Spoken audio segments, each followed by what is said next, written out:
I've been waiting to see who would redeem the chip.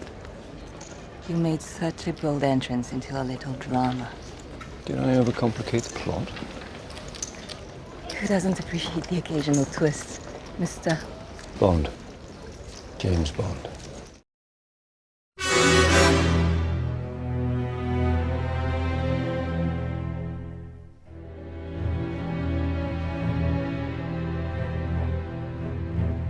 You cannot fail to have noticed that this week is Bond week. This is the week that Bond is back, Skyfall opens, and I'm reviewing the film in full on Radio 5 Live, 2 till 4 this Friday with Simon Mayer, but I've already indicated that my feeling after seeing the film was, and we're back. Now, a couple of months ago, Simon Mayer and I did a special broadcast from up in Salford in which we had an orchestra playing all our favourite Bond themes, and you voted for your favourite Bond theme. Turned out to be Live and Let Die, which was the wrong answer, incidentally. The correct answer was On Her Majesty's Secret Service. But to promote that, we did a photo shoot for the Radio Times in which we dressed up as our favourite Bond characters. Mayo dressed up as Bond, no surprises there. And I got to dress up as Blofeld, who for me had always been the definitive Bond villain. Donald Pleasance with the eyepiece and the strange scar and the bald head, and there was a video that was made about it and a lot of stuff done on Radio Times, and a lot of people said, oh look, there you are dressed up as Dr. Evil.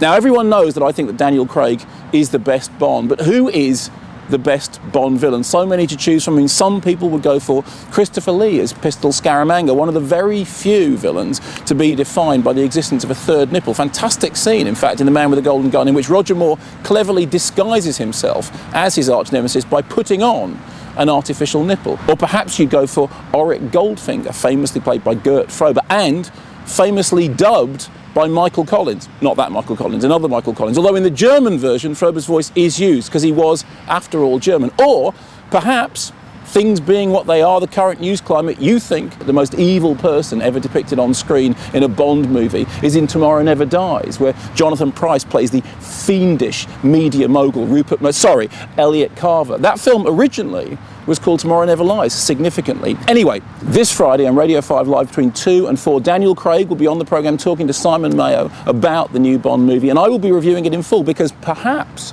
the greatest Bond villain we have so far is Javier Bardem. I mean, you've seen the posters. You've seen the posters in which Javier Bardem proves once again that he can be the scariest man on the planet just through the use of his haircut. Between now and then, I want to know who's your favourite Bond villain and why.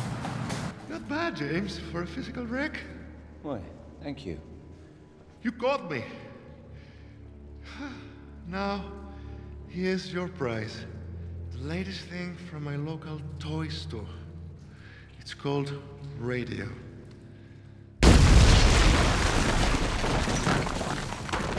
Woo! I do hope that wasn't for me. No, but that is.